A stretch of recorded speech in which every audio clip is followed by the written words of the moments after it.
హెచ్చరిక, దైవజనుని హెచ్చరిక. తల్లి గర్భములో ఉన్నప్పుడు నిన్ను పిండముగా ఉన్నప్పుడే నేను ఎరిగాను. తల్లి గర్భములో నుండి బయటపడక మునిపే నిన్ను ప్రతిష్ఠించటం అంటే ప్రత్యేకపరచటం. నిన్ను నా పని కొరకు ప్రత్యేకపరిచాను, నిన్ను నా కొరకు ఎన్నుకున్నాను. ఎప్పుడు?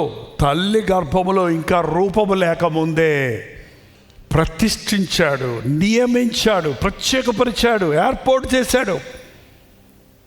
జనములకు ప్రవక్తగా నేను నియమించాను అని ఇచ్చిన మాట పట్టుకొని దేవుడు నన్ను ఏర్పరచుకున్నాడని విశ్వసించినప్పుడు దేవుణ్ణి స్తుతించాను. నేను మా నాన్నగారికి చెప్పాను. మా నాన్నగారు ప్రార్థన చేశారు నా కోసం. మౌర్మనిషి పొందాడు ఆయన. జైపాల్ విషయంలో డాక్టర్ చదివించాలా, ఎందుకు వాడిని ప్రథమ ఫలం. నేను మా ఇంట్లో పెద్దోడిని. నా తర్వాత 7 తమ్ముళ్ళు చెల్లెలు ఉన్నారు, 8 మంది మొత్తం. దేవుణ్ణి ప్రార్థన చేస్తే మా నాన్నతో దేవుడు చెప్పాడు, ప్రథమ ఫలము నా సొత్తు. ఇద్దరికి ఇచ్చిన వాగ్దానాలు ఏమైపోయినాయి? క్లియర్ అయిపోయింది. మీలో ఎంతమంది మీ ఇంట్లో ప్రథమ పుత్రుడు, ప్రథమ కుమారుడు చేయి చూపించండి. అందుకే ఉన్నారు ఇక్కడ. ప్రథమ ఫలం ఎవరిదంట? మరి దేవుడి సొత్తు తీసుకెళ్ళి ఎక్కడ వాడుతున్నారు మీరు? మీరు దేవుని సొత్తుగా ఉండవలసిన వాళ్ళు ఎవరి సొత్తు అయిపోయారు ఇప్పుడు? సెంట్రల్ గవర్నమెంట్కా, స్టేట్ గవర్నమెంట్కా, సాఫ్ట్వేర్ కంపెనీకా, ఏంటంటే బిజినెస్కా? అందుకే మీ జీవితంలో దేవుడు ఉండదు. నువ్వు దేవుడు కోరుకున్నాడు నిన్ను. నువ్వు దేవుని సొత్తు ఎప్పుడు కోరుకున్నాడు తెలుసా? తల్లి గర్భంలో ఉన్నప్పుడే కోరుకున్నాడు. అందుకే నిన్ను ప్రత్యేకపరుచుకున్నాడు. కానీ నువ్వు తెలుసుకోవటం లేదు అది. సరే, మారుమనసు పొందకముందు మనకు తెలియదు, రక్షణ పొందకముందు. కానీ ప్రభువు బిడ్డలు అయ్యాం కదా, ఇప్పుడు తెలుసుకోవాలి, ఇప్పుడు అడగాలి, దేవుని చిత్తం తెలుసుకోవాలి. ఎంతమందికి మీ జీవితాల పట్ల దేవుని చిత్తం తెలుసుకోవాలని ఆశ ఉంది? చేయి చూపించండి. అందరు చేస్తారండి. నేను ఎక్కడికి వెళ్ళినా ఈ ప్రశ్న అడిగితే అందరు ఎంతమంది దేవుని చిత్తం తెలుసుకున్నారు? ఆ 4-5 చేతులు కనపడతాయి. నిజంగా అక్కడక్కడ ఉన్నాయి కొంతమంది. మిగిలిన వాళ్ళందరూ ఎందుకు తెలుసుకోవాలా? దేవుడు చెప్పడా? నువ్వు అడిగావా? నోరుండి మాట్లాడిన దేవుడా? చెవులుండి వినని దేవుడా? చేతులుండి సహాయం చేయని దేవుడా? నువ్వు అడిగితే ఖచ్చితంగా నువ్వు చెప్తాడు. దేవుని చిత్తం తెలుసుకోవాలనుకొని మీరందరూ చేతులు చూపించారు కదా. దేవుని చిత్తం మన జీవితం విషయంలో కానీ, మనం చదివే చదువుల విషయం కానీ, మనం చేసే వ్యాపారాల విషయం కానీ, మనం చేసే ఏ పనైనా సరే, ఒక చిన్న ప్రయాణమైనా సరే, దేవుని చిత్తములో చేస్తే మనం సురక్షితంగా ఉంటాం, మనం చేసే సఫలమవుతుంది.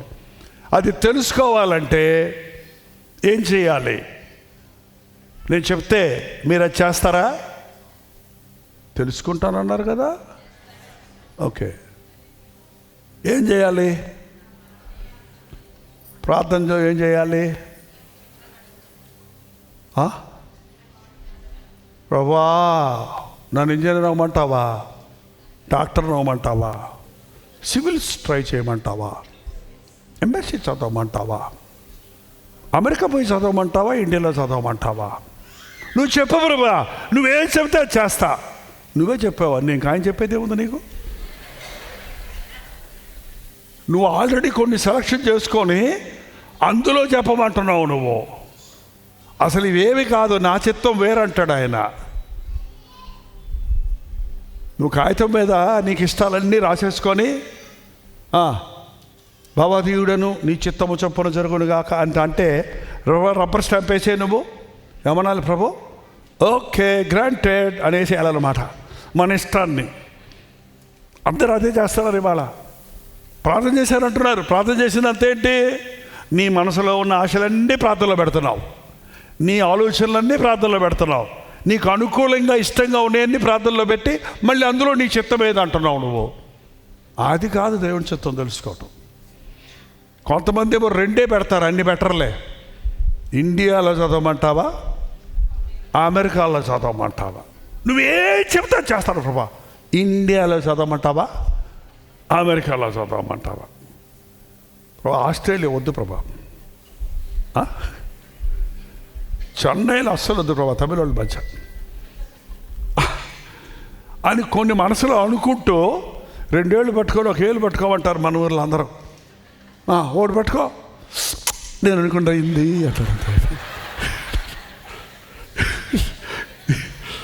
అలాగే దేవుడి దగ్గరికి వెళ్ళి నువ్వు సెలెక్ట్ చేసుకున్న దాంట్లో ఒకటి పట్టుకొని ఏదో ఒకటి చెప్పు, ఇంకోటి చెప్పకంటే అది దేవుని చిత్తం తెలుసుకోవటం కాదు. దేవుని చిత్తం తెలుసుకోవాలనుకున్న వాళ్ళు ఓ తెల్ల కాగితం తీసుకెళ్ళి నువ్వేం చెబుతావో చెప్పు ప్రభా, నేను అది చేయడానికి సిద్ధం. నాకే రిజర్వేషన్స్ లేవు, నాకే ఏది ముఖ్యం కాదు. నేను అసలు నా సొత్తే కాదు. నువ్వు నన్ను ప్రేమించే దేవుడవు, నా భవిష్యత్తు ఎరిగిన దేవుడవు, నన్ను దీవించే దేవుడవు. నాకేది కావాలో నీకు తెలుసు, నాకేది మంచిదో నీకు తెలుసు. నన్ను ఎందుకు వాడుకోవాలనుకున్నావో నా తల్లి గర్భంలోనే నిర్ణయించావు. నీవు నిర్ణయించిన నిర్ణయాన్ని నాకు తెలియచేయి, నేను దాన్ని చేస్తాను అని ఈరోజు రాత్రి మీరు ఇంటికి వెళ్ళి ప్రార్థించండి. దేవుడు తన చిత్తాన్ని తెలియజేస్తాడు. ఎలా చెప్తాడంటారా? రకరకాలుగా రకరకాల మనుషులతో మాట్లాడతాడు. అందరితో ఒకలాగా చెప్పడు ఆయన. చేసింది చేసేవాడు కాదు దేవుడు, ప్రతిసారి కొత్త చేసేవాడు ఆయన. ఎందుకంటే ఆయన అద్భుతమైన దేవుడు. ప్రార్థన. పరిశుద్ధుడా, సహాయం చేయయ్యా. ప్రతి ఒక్కరిని మాట్లాడయ్యా, ప్రతి ఒక్కరి అవసరత తీర్చయ్యా. ఈరోజు మా జీవితంలో ఒక మరపురాని రోజుగా మార్చు నాయన. ఇది మొదలుకొని నేను మిమ్మల్ని ఆశీర్వదించదను అన్న వాగ్దానాలతో పంపు నాయన. అనుభవించిన కీడు చాలు, అనుభవించిన శాపములు చాలు, బాధలు వేదనలు చాలయ్యా. నీ దీవెనలు మాకు దయచేయి తండ్రి, నీ ఆశీర్వాదం మాకు దయచేయ్యా. మా ఒక్కొక్కరిని దర్శించి ఎవరికి ఏది అవసరమో అది తీర్చుము నాయన. నీ ఆశీర్వాదమును మా బ్రతుకుల్లో అనుభవించటకు సహాయం చేయము. ఎక్కడున్న కుటుంబీకులను దీవించు, యవ్వనస్తులను ఆశీర్వదించు, చిన్న బిడ్డలను అభిషేకించు, వృద్ధులను కనికరించు. కూడి వచ్చిన మేమందరము కూడా దీవెనలతో తిరిగి వెళ్ళుటకు, నీ చిత్తమైతే నీ రాకడ ఆలస్యమైతే మరల కలుసుకున్నటకు అవకాశాలు కలుగు చేయమని యేసు క్రీస్తు నామములో అడుగుచున్నాము తండ్రి, ఆమేన్. మన తండ్రి అయిన దేవుని యొక్క ప్రేమయు, కుమారుడైన క్రీస్తు యొక్క కృపయు, ఆదరణకర్త అయిన పరిశుద్ధాత్మ యొక్క సహవాసమును కూడి వచ్చిన మనందరికీ, లైవ్లో వీక్షిస్తున్న వారికి ఇప్పుడును సదాకాలమును తోడై ఉండను గాక.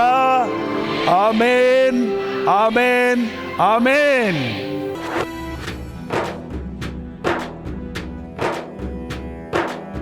నిక్కమురా లోకం చెడ్డదిరా, తక్షణమే మేలుకు సోదరా. ఈ లోకపు పాపపు చీకటిలో నీలోనే వెలుగును చూపుమురా. నిక్కమురా లోకం చెడ్డదిరా, తక్షణమే మేలుకు సోదరా. ఈ లోకపు పాపపు చీకటిలో నీలోనే వెలుగును చూపుమురా, నీలోనే వెలుగును చూపుమురా.